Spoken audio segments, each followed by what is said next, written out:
प्रधानमंत्री नरेंद्र मोदी 78वें स्वतंत्रता दिवस पर लाल किले के प्राचीर से देश को संबोधित कर रहे थे। बोला तो उन्होंने लगभग 96 मिनट के अपने भाषण में कई मुद्दों पर, लेकिन सबसे ज्यादा चर्चा हो रही है उस मुद्दे पर जब उन्होंने कहा कि इस देश में सेक्युलर सिविल कोड लागू होना चाहिए।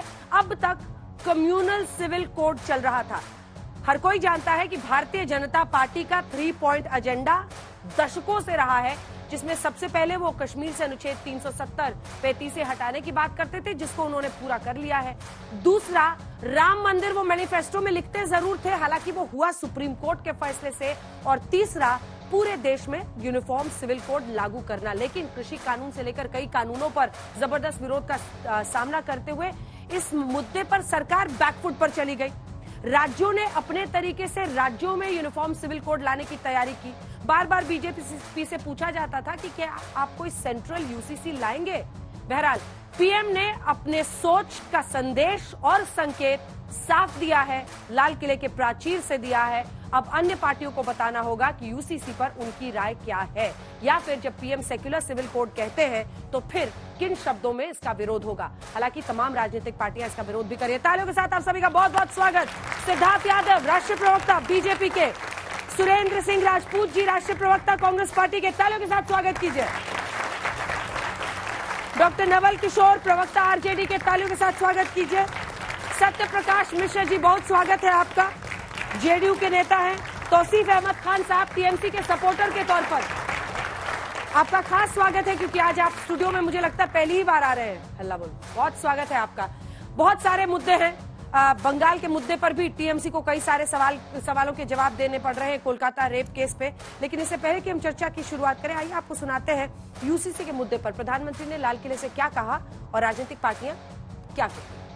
हमारे देश में सुप्रीम कोर्ट ने बार बार यूनिफॉर्म सिविल कोड को लेकर जो चर्चा की है, अनेक बार आदेश दिए हैं, क्योंकि देश का एक बहुत बड़ा वर्ग मानता है और उसमें सच्चाई भी है कि जिस सिविल कोड को हम लेकर के जी रहे हैं, वो सिविल कोड सचमुच में तो एक प्रकार का कम्युनल सिविल कोड है, भेदभाव करने वाला सिविल कोड है।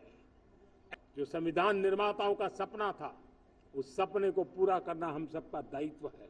और मैं मानता हूं इस गंभीर विषय पर देश में चर्चा हो, व्यापक चर्चा हो।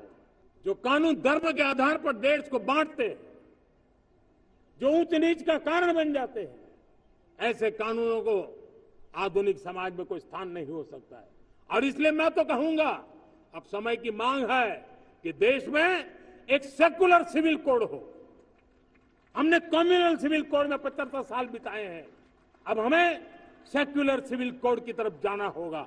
और तब जाकर के देश में धर्म के आधार पर जो भेदभाव हो रहे हैं, सामान्य नागरिक को जो दूरी महसूस होती है, उससे हमें मुक्ति मिलेगी। वो बाबा साहब भीमराव अंबेडकर द्वारा लिखित कोड है, उसके खिलाफ प्रधानमंत्री बोले, लाल किले की प्राचीर से बोले, इससे ज्यादा शर्मनाक बात और क्या हो सकती है। कई राज्य ऐसे हैं जहां पर इस समय सामान्य नागरिक संहिता लागू भी है, कहीं कोई विवाद नहीं है।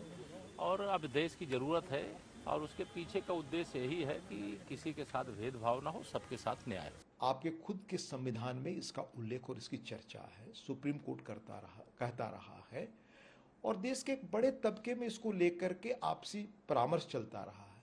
तो उन्होंने आह्वान किया कि पूरा देश इस पर विमर्श करे, संवाद करे। यह एक ऐसा मसला है जो देश विविधताओं से भरा हुआ है, विभिन्न धार्मिक परंपराएं हैं, क्षेत्रीय भावनाएं हैं। तो ऐसी स्थिति में व्यापक विमर्श, जो स्टेक होल्डर्स हैं, उनके बीच आम सहमति बनना चाहिए। और साथ ही साथ एक व्यापक विमर्श की बुनियाद पर ही ऐसे संवेदनशील सवाल का समाधान किया जाना संभव है।